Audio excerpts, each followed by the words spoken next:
ഒരു കാലത്ത് നമുക്കത് മാർബിൾ കൊട്ടാരം തന്നെ ആയിരുന്നു. അത് മറക്കണ്ട. തിരിച്ചു പോകേണ്ടതും അങ്ങോട്ട് തന്നെ. സോറി ഏട്ടാ. അമ്മേ, ഏട്ട പോവാനിറങ്ങി. ഇന്ന് ഇത്ര വൈകി പോയാലും കുഴപ്പമില്ല ഏട്ടാ. ഇന്നെന്താണ് പ്രത്യേകത? നല്ല ആളാ നീ. ഇന്ന് നിന്റെ പിറന്നാളല്ലേ?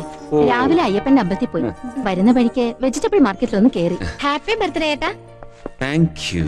പുണർദ നക്ഷത്രം ശ്രീരാമദേവന്റെ നാളാന്ന തിരുമേനി പറഞ്ഞത് അല്ലേ അമ്മേ? അപ്പൊ വനവാസം ഉറപ്പാ അല്ലേ അമ്മേ? അതല്ല മോനെ, ഈ പിറന്നാളോടുകൂടി നിന്റെ ദോഷസമയം മാറുന്ന തിരുമേനി പറഞ്ഞത്. അപ്പൊ ഇത്രയും കാലം ദോഷസമയമായിരുന്നു. എന്നിട്ടാണോ തോക്കും ബോംബും കത്തിയുമായി നിൽക്കുന്നവരുടെ നടുവിൽ നിന്ന് ഞാൻ ജീവനോടെ രക്ഷപ്പെട്ടത്? ഇയാൾ എന്ത് തിരുമേനിയാണെന്ന്. തിരുമേനിയെ കളിയാക്കിക്കോ. ഞങ്ങളുടെ പ്രാർത്ഥന കൊണ്ടാ രക്ഷപ്പെടുന്നത്. അത് ഞാൻ സമ്മതിച്ചു കേട്ടോ. അപ്പൊ ബർത്ത്ഡേ സ്പെഷ്യൽ ബ്രേക്ക്ഫാസ്റ്റിന് എന്താ കഴിക്കാനുള്ളത്? ഏട്ടന് ഏറ്റവും ഇഷ്ടമുള്ള ഇഡ്ഡലി സാമ്പാറും. ഈ കുഴപ്പം പിടിച്ച സ്ഥലത്തുനിന്ന് വേറെ എവിടേക്കെങ്കിലും ഒരു സ്ഥലം മാറ്റത്തിൽ നിനക്ക് ശ്രമിച്ചൂടെ മോനെ? ബോംബെ സിറ്റി പോലീസ് കമ്മീഷണർ എന്ന് പറഞ്ഞ ഒരു പ്രസ്റ്റീജ് പോസ്റ്റ് ആണമ്മേ. എത്ര പേരാ ഈ സ്ഥാനത്തിന് വേണ്ടി ചരട് വലിക്കുന്നറിയാം. നമുക്ക് നമ്മുടെ കേരളത്തിലേക്ക് പോയാലോ മോനെ? അതിനൊക്കെ വലിയ രാഷ്ട്രീയ സ്വാധീനം വേണം അമ്മേ. അവർക്കാണെങ്കിൽ എന്നെ ഒട്ട് കണ്ടും കൂടാ. ഇവിടുത്തെ രാഷ്ട്രീയക്കാർക്ക് ഉണ്ണിമന്താണെങ്കിലേ നമ്മുടെ നാട്ടിലുള്ളവന്മാർക്ക് പെരുമന്ത. അയ്യോ, സമയം പോയത് അറിഞ്ഞില്ല. ഹോം മിനിസ്റ്ററുടെ കോൺഫറൻസ് ഉള്ളതാ. ഒരെണ്ണം കൂടി കഴിക്കും മോനെ. വേണ്ടമ്മേ. അപ്പൊ ഞങ്ങള് കോളേജിൽ വിടില്ല? രണ്ടുപേരൂടെ ഓട്ടോറിക്ഷ പിടിച്ചു പൊയ്ക്കോ. ഉച്ചയ്ക്ക് ഊണ് കഴിക്കാൻ വരില്ലേ മോനെ? പിറന്നാൾ ഉണ്ണാൻ എന്റെ അമ്മയുടെ അടുത്ത് വരാതിരിക്കൂ. പിറന്നാളായിട്ട് ശങ്കരനൊന്നും ഇല്ലയോ മോനെ? ഉച്ചക്കിങ് വാ ശങ്കരേട്ടാ, ഒരുമിച്ചിരുന്നുണ്ണാം. ആയിക്കോട്ടെ.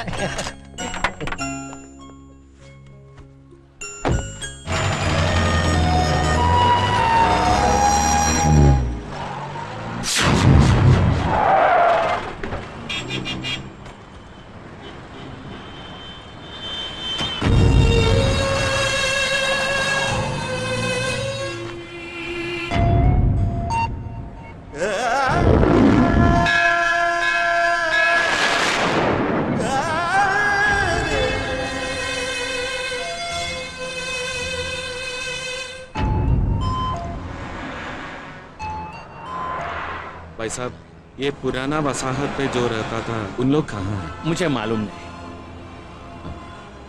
पिछले पुलिस कमिश्नर रमेश शर्मा अब कहाँ रहता है? मैं इधर नया आदमी हूँ साहब।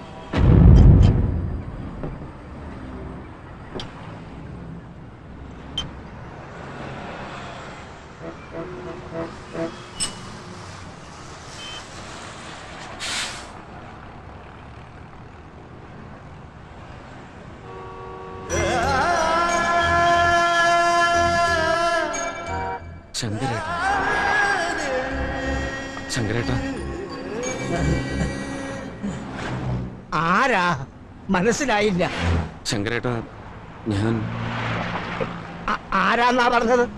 ഇത് ഞാനാ, രമേഷ്, സരസ്വതി അമ്മാളിന്റെ മകൻ രമേഷ് ശർമ്മ.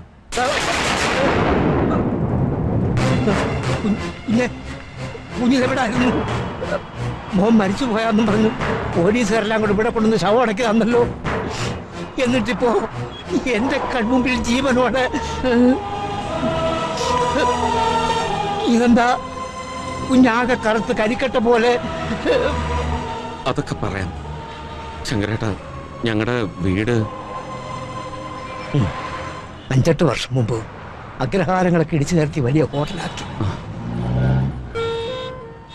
ശങ്കരേട്ടാ, എന്റെ അമ്മയും അനിയത്തിമാരും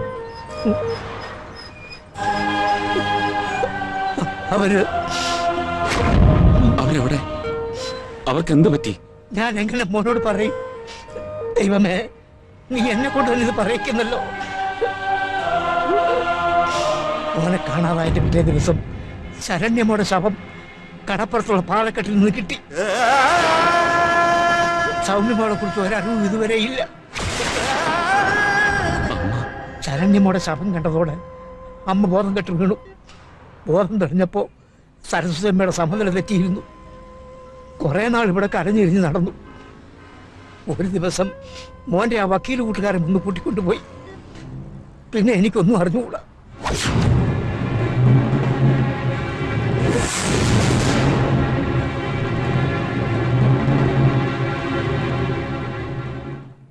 ഞാൻ കണ്ടെത്തുമ്പോഴേക്കും അമ്മ തീർത്തും അവശയായി കഴിഞ്ഞിരുന്നു. ആശുപത്രിയിൽ എത്തിക്കുമ്പോൾ ബോധമില്ലായിരുന്നു. ഡോക്ടർമാർ കഴിയാവുന്ന രീതിയിലെല്ലാം ശ്രമിച്ചു നോക്കി. പക്ഷേ ഒരാഴ്ച കൂടിയേ അമ്മയുടെ ജീവൻ അവർക്ക് പിടിച്ചു നിർത്താനായുള്ളൂ. അച്ഛനില്ലാത്ത വിഷമം അറിയിക്കാതെ പൊന്നുപോലെ നോക്കി വളർത്തിയ 3 മക്കളും ഒരേപോലെ നഷ്ടപ്പെടുന്ന ഒരവസ്ഥ ഏതമ്മയുടെ മാനസിക നിലയാണ് തെറ്റിക്കാത്തത്? ഞങ്ങൾ നാട്ടിലേക്ക് പോവാതെ ഇവിടെ തന്നെ ഉണ്ടായിരുന്നെങ്കിൽ ഒരുപക്ഷെ അമ്മയെങ്കിലും രക്ഷിക്കാൻ കഴിഞ്ഞേനെ. 98 ജനുവരി 20-നാണ് എൻ്റെ അച്ഛൻ മരിക്കുന്നത്. അതിന് 10 ദിവസം മുമ്പ് അച്ഛന് സുഖമില്ലാന്ന് ഫോൺ വന്നിട്ട് ഞങ്ങൾ തിരുവനന്തപുരത്തേക്ക് തിരിച്ചു. എനിക്ക് നല്ല ഓർമ്മയുണ്ട്. അന്ന് എൻ്റെ ബർത്ത്ഡേ ആയിരുന്നു. രാവിലെ വിളിച്ച് വിഷ് ചെയ്തതിന് ശേഷമാണ് ഞങ്ങൾ എയർപോർട്ടിലേക്ക് പോയത്.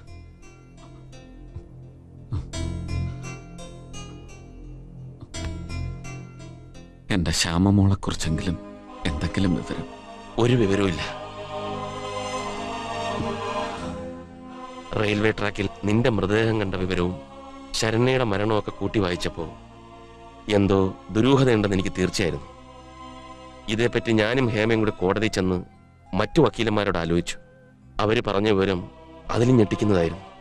നിന്നെ കൊന്നതിന്റെ പിന്നിലും കുടുംബം തകർത്തതിന്റെ പിന്നിലും ഒക്കെ ഇന്ത്യയിലെ ഏറ്റവും വലിയ ഭീകര സംഘടനയാണുള്ളതെന്ന്. അത് കേട്ടപ്പോ സത്യത്തിൽ പേടിച്ചുപോയി രമേശ്. അതുകൊണ്ടാ കോടതിയിൽ ഹാജരാക്കാൻ വേണ്ടി ദിനേശിനെ ഏൽപ്പിച്ചിരുന്ന ഫയൽ തുറന്നു നോക്കാൻ പോലും ഞാൻ സമ്മതിക്കാതിരുന്നത്. വക്കീലന്മാരാണെങ്കിൽ കൂടി ഈ മുംബൈയിൽ ഞങ്ങൾക്കുണ്ടായിരുന്ന ആകെ ഒരു ബലം രമേശായിരുന്നു. ആ രമേശിനെ കുടുംബത്തോടെ നശിപ്പിക്കായിരുന്നു എന്ന് കേട്ടപ്പോ അല്ലെങ്കിൽ തന്നെ നീ ഇല്ലാത്ത സ്ഥിതിക്ക് ഞാൻ ഈ ഫയലുമായിട്ട് എന്ത് പോരാട്ടം നടത്താന്? പക്ഷേ ഒരു പോലീസ് ഓഫീസർ എന്ന നിലയിൽ ഞാൻ ഏറ്റവും കൂടുതൽ ബഹുമാനിച്ചിരുന്ന രമേശിന്റെ ജീവൻ ഈ ഫയലിൽ തുടിക്കുന്നുണ്ടെന്ന് എനിക്ക് തോന്നിയിരുന്നു. അതുകൊണ്ട് ഞാനത് നശിപ്പിച്ചില്ല.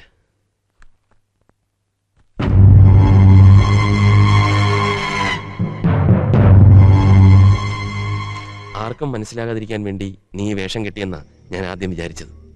പറ, ഇനി എന്താ നിന്റെ ഉദ്ദേശം? പോലീസിനെ ഞെട്ടിച്ചുകൊണ്ട് ഡിപ്പാർട്ട്മെന്റിലേക്കോ അതോ? ഇതെന്റെ പുനർജന്മമാണ്. അമ്മ പറയുമായിരുന്നു കലിയുടെ അവതാരത്തെപ്പറ്റി. തിന്മകൾ മാത്രം ജയിക്കുന്ന കാലത്തിന്റെ ഈ കറുത്ത അധ്യായത്തിൽ ഒളിപ്പോരുകാർക്കേ ജയമുള്ളൂ.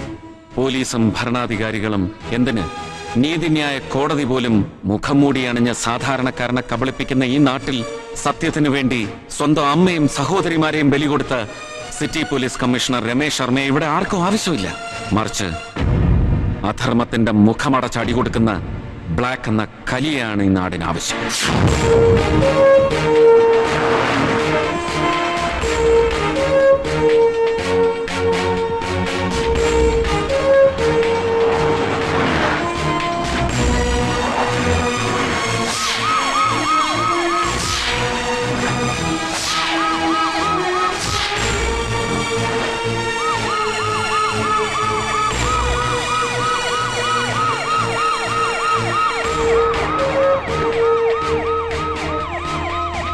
വെക്കോളൂ. जी सर.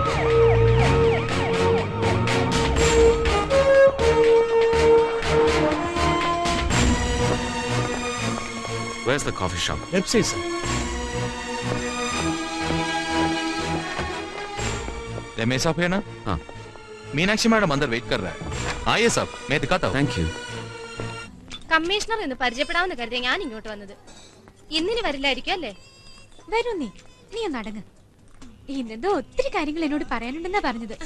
അത് നിന്നെ കളിപ്പിച്ചതായിരിക്കും. അതൊന്നുമല്ല, രമേശ് വരും. ഇതെന്താണ് ഒരുമാതിരി പെണ്ണുങ്ങളെ ഉണക്കച്ചമ്മീൻ ചവിട്ടി പൊളിക്കണോ മാരി ചവിട്ടി കൂട്ടണോ? ഓ, ഇതിലും ഭേദാ വള്ളത്തേന്ന് വീണ് ജാഗാർന്ന് കേട്ടാ. ഞാൻ പഠിപ്പിച്ച തിരുമക്കൾ നീ മറന്നു പോയാ മകനെ. ആ മൂസതിന്റെ വീട്ടിൽ പോയാ പിന്നെ ഇവന് സ്വല്പം പട്ടായി കേട്ടാ. മുതലാളി സംഗതി സൂക്ഷിച്ചില്ലെങ്കിൽ പിന്നെ ഇതെല്ലാം കൂടി ഇട്ട് ചവിട്ടിക്കൂട്ടും കേട്ടാ. പോടാ, അങ്ങനെ ചവിട്ടി കൂട്ടിയിട്ട കാര്യമുള്ളു. മുതലാളിയുടെ വായിന്ന് പത വരണം. വായിന്ന് പത വരാൻ എന്താണ്? മുതലാളി പേപ്പറ്റിയാണ്. പോടാ മണ്ട, ശരീരത്തിലെ കേട് മുഴുവൻ പതയായിട്ട് പുറത്തു വരണം. അത് ശരിയാണല്ല. അലക്കുപൊടി ഇട്ട് തുണി അലക്കുമ്പോ അഴുക്കുമ്പോ പറയാൻ വരും. ആ പത വന്ന് തുടങ്ങി കേട്ടാ. ആ കയറങ്ങാനും പൊട്ടിയാ മുതലാളിയെ തിന്നെന്ന് വടിച്ചെടുക്കേണ്ടി വരും. അയ്യോ, എവനിപ്പോ നന്നായിട്ട് തിരുമലുണ്ടല്ലോ. സുഖമുണ്ടോ മലയാളി? പിന്നെ ഇപ്പൊ നല്ല സുഖമുണ്ടാ. എടാ പത്രോസേ, എന്താ മുതലാളി? മുമ്പ് ക്രിസ്ത്യാനികൾ ഈ ജാതകത്തിലൊന്നും വിശ്വസിക്കത്തില്ലെങ്കിലും ഞാൻ നോക്കിക്കും കേട്ടാ. നീ കിടപ്പ് കണ്ടാ അറിയാവല്ലേ. അതല്ലടാ കോപ്പേ, ആ ജോത്സ്യകരന്റെ പേസ് കെട്ടുമ്പോ നോക്കി പറയണേ. IAS കാരെ IPC കാരെ ഒന്നും നോക്കി തെണ്ടി നടക്കണ്ട. നമ്മുടെ ബ്ലസ്സിമോളെ നമ്മുടെ ബ്ലാക്കിനെ കൊണ്ട് കെട്ടിച്ചേക്കാൻ. പ്രായമണി കൂടുതലാണെങ്കിൽ ഇവൻ നല്ല പണിക്കാരനാണല്ല. എന്റെ കർത്താവേ, ഞാൻ ആ ജോത്സ്യകന് ഒരു കൊമ്മസ്രാവിനെ കൊടുക്കും. എന്റെ ബ്ലാക്കുമോന്റെ ഭാഗ്യം ഇല്ലടാ. ഒന്ന് ചിരിക്കടാ.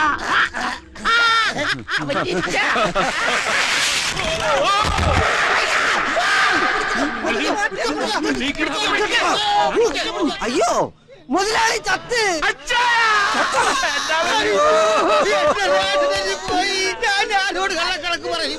ഓടിക്കോടാ ബ്ലാക്ക്, നീ മുതലാളിനെ കൊന്നടാ. അയ്യോ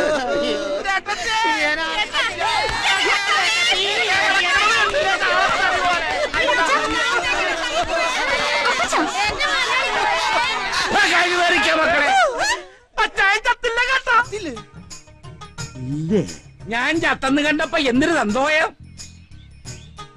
ഓ എടാ എന്റെ ഉളുക്ക് പോയടാ. കണ്ട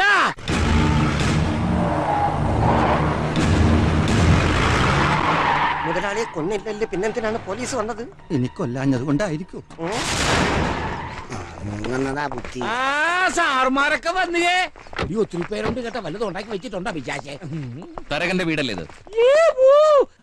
അത് കൊള്ളാം. വീട്ടിൽ വന്നിട്ടാണ് ഇങ്ങനെയൊക്കെ ചോദിക്കണത്. ഇന്നാള് കടപ്പുറത്ത് മീൻ മേടിക്കാൻ വന്നപ്പോഴേ ഇവിടെ വന്ന് മൂക്കുമുട്ട കള്ളുങ്ങപ്പൻ കയറ്റുകാരൻ സാറുമാര് മറന്നുപോയാ. കൂടുതൽ വാച്ച് പഠിക്കരുത്. ആരാ ഈ ബ്ലാക്ക്? ഇതാണ് ബ്ലാക്ക്, എന്റെ മകനാണ്.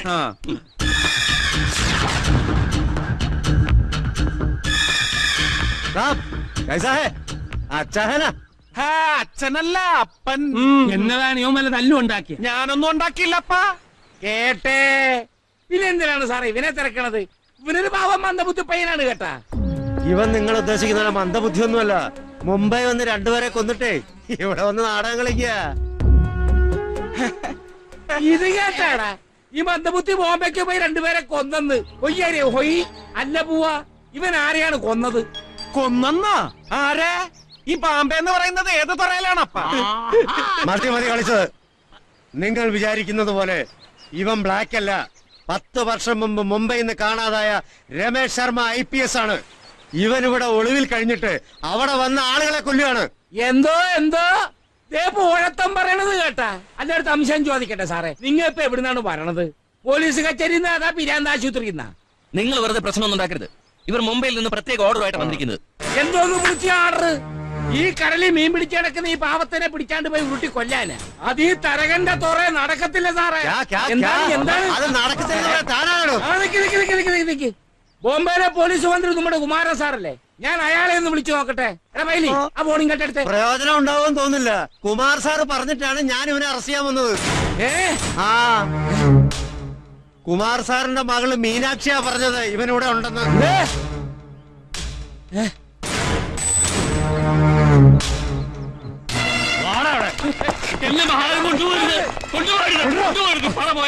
അവനെ കൊണ്ടുപോകരും. അപ്പം വെറുതെ വിഷമിക്കണ്ട, ഞാൻ ആരെയും കൊന്നിട്ടൊന്നുമില്ല.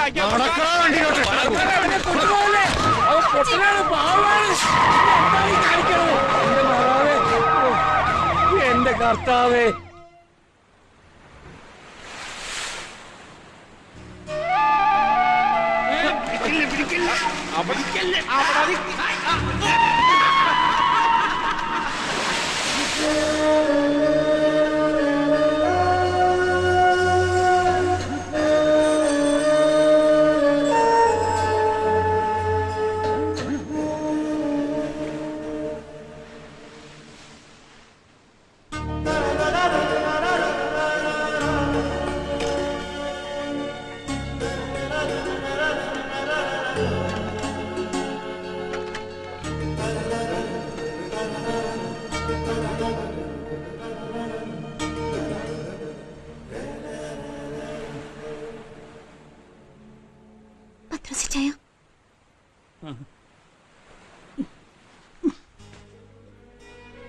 എന്താ മോളെ? നാളെ കോടതി പോകുമ്പോ ഞാൻ കൂടെ വരട്ടെ. പത്രോസ് ചായൻ അപ്പച്ചനോട് പറയൂ. ബ്ലാക്കിനെ കാണുന്ന ഞാൻ പറയാ. ഒരു കോടതി ഇറക്കി വിടാ. ഇതെന്താ പറയാ? കടപ്പുറം മുഴുവനുണ്ടല്ലോ. കടപ്പുറമല്ലോ വക്കീലേ, കടലിളകി വരും സുനാമി തര പോലെ. എന്നിട്ട് ഈ കോടതി മുഴുവൻ ഒരു മുഴുങ്ങങ്ങാട്ട് മുഴുങ്ങും. ഇയാൾ ചിരിക്കല് എന്തോടെ വക്കീലെ താൻ തുറക്കാരെ കളിയാക്കണം. ഇയാളെ ആള് ശരിയല്ല കേട്ടാ. വിട്ട് തരില്ല ബ്ലാക്കിനെ ഞങ്ങ വിട്ട് തരില്ല. കരാവ് ചെയ്യാനിതെന്താ കളക്ടറേറ്റാ? ഇവിടെ കിടന്ന് ഒച്ച ഉണ്ടാക്കിയ കോർട്ട് ലക്ഷ്യത്തിന് എല്ലാത്തിന്റെ പേരിൽ കേസെടുത്ത് അകത്തിടും. യാണ്ടേ അകത്ത് കിടക്കാൻ ഞങ്ങൾക്ക് സമയമില്ലേ? എന്റെ വക്കീലെ നുമ്മ കണാകുണ പറഞ്ഞിട്ട് കാര്യമില്ല കേട്ടാ. ഞങ്ങളുടെ ബ്ലാക്കിന് ജാമ്യം കിട്ടുമാ? ശ്രമിക്കാം. ശ്രമിക്കാമെന്ന കിട്ടണം. അത് ഞങ്ങൾക്കിടെ ഒരു വാശിയാണ്. ആ ബോംബെ മന്ത്രി കുമാരൻ സാറിന്റെ കാല് പിടിച്ച് ഞാൻ പറഞ്ഞതാണ്. നിങ്ങൾ ഉദ്ദേശിക്കുന്ന ആളല്ല ബ്ലാക്ക് എന്ന്. അയാ സമ്മതിക്കണ്ടേ? അയാ പറയണേ ഇവനെ ഇവിടുന്ന് ഇങ്ങോട്ട് കൊണ്ടുപോകുമെന്ന്. എന്നാ അതൊന്നും കാണണമല്ല. വക്കീലെ കാശ് എത്ര വേണമെങ്കിലും തരകം മുടക്കാം. വേണമെങ്കിൽ ജഡ്ജിക്ക് കൊടുക്കാം. അതൊന്നും വേണ്ട, നിങ്ങൾ മിണ്ടാതെ എന്റെ കൂടെ വന്നാ മതി. ഇനി ഞങ്ങൾ മുണ്ടുകയറി. എടാ ആരും മുണ്ടരുത് കേട്ടാ.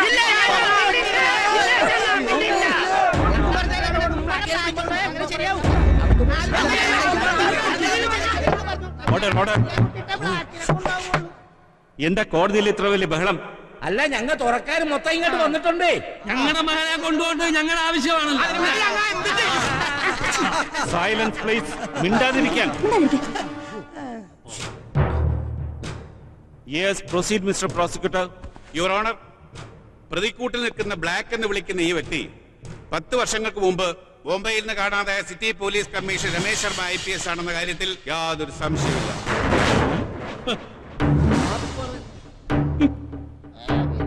ബ്ലാക്ക് എന്ന് വിളിക്കുന്ന ഈ രമേശാണ് മഹാരാഷ്ട്രയിലെ ഭരണകക്ഷിയായ നാഷണൽ പാർട്ടി പ്രസിഡന്റ് പ്രകാശ് കുമാറിനെയും മുംബൈ അഡീഷണൽ DGP അഗർവാളിനെയും കൊലപ്പെടുത്തിയെന്നതിന് വ്യക്തമായ തെളിവുകളുണ്ട്.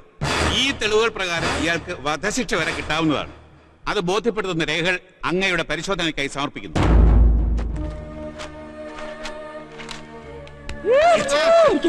വലിയ വോട്ട് വിട്ടുണ്ട് ഒരുപാട് നുണ പറഞ്ഞാലുണ്ടല്ല വിവരം അറിയും. എടാ ഞാനല്ല ഇതൊക്കെ ചെയ്തെന്ന് വാദമൊന്ന് പറയണ. ഇൻസ്പെക്ടർ എന്താ ഇത്? എന്ത് വിട്ടായിരിക്കാം? ശബ്ദം ഉണ്ടാക്കി പിടിച്ച് പുറത്താകും. Order order. യുവർ ഓണർ, ഇത്രയും കാലം കേരളത്തിൽ ഒളിച്ചു താമസിച്ച് ആളുകളെ കബളിപ്പിച്ച ശേഷം മുംബൈയിൽ രഹസ്യമായി ചെന്ന് തന്റെ ശത്രുക്കളെ വകവരുത്തിക്കൊണ്ടിരിക്കുന്ന അപകടകാരിയായ ബ്ലാക്ക് എന്നറിയപ്പെടുന്ന ഈ ക്രിമിനൽ രമേശ് ശർമ്മയെ മേൽപ്പറഞ്ഞ കൊലപാതക കേസുകളുടെ അന്വേഷണത്തിനായി മുംബൈ പോലീസ് ആവശ്യമുണ്ട്. അതിനുവേണ്ട നടപടി നടത്തി പ്രതിയെ മുംബൈക്ക് കൊണ്ടുപോകാൻ അനുവദിക്കണമെന്ന് ബഹുമാനപ്പെട്ട കോടതിയോട് ഞാൻ അപേക്ഷിക്കുന്നു. That's all your honour. പ്രതിഭാഗത്തിന് എന്താ ബോധിപ്പിക്കാനുള്ളത്? യുവർ ഓണർ, എന്റെ കക്ഷി മുംബൈയിൽ പോവുകയോ കൊലപാതകം നടത്തുകയോ ചെയ്തിട്ടില്ല. അത് മുംബൈ കോടതിയിൽ ബോധിപ്പിക്കേണ്ടതാണ്. ഈ കേസ് അന്വേഷണത്തിന് പ്രതിയെ മുംബൈ പോലീസിന് കൈമാറുന്നതിൽ എതിർപ്പൊന്നുമില്ലല്ലോ? ഉണ്ട് യുവർ ഓണർ, എതിർപ്പുണ്ട്. എന്താണ് നിങ്ങൾക്കതിനുള്ള ആർഗ്യുമെന്റ്സ്? അത് യെസ് പ്രൊസീഡ്. അത് ആർഗ്യുമെന്റ്സ് ബ്ലാക്ക്. യുവർ ഓണർ, ഞാൻ ദിനേശ്, മുംബൈ ഹൈക്കോടതിയിൽ പ്രാക്ടീസ് ചെയ്യുന്നു. ഈ നിൽക്കുന്ന മന്ദബുദ്ധിയായ മനുഷ്യൻ പബ്ലിക് പ്രോസിക്യൂട്ടർ കെട്ടിച്ചമച്ച കഥയിലെ നായകൻ രമേശ് ശർമ്മയാണെങ്കിൽ മാത്രം മുംബൈക്ക് കൊണ്ടുപോയാൽ പോരെ?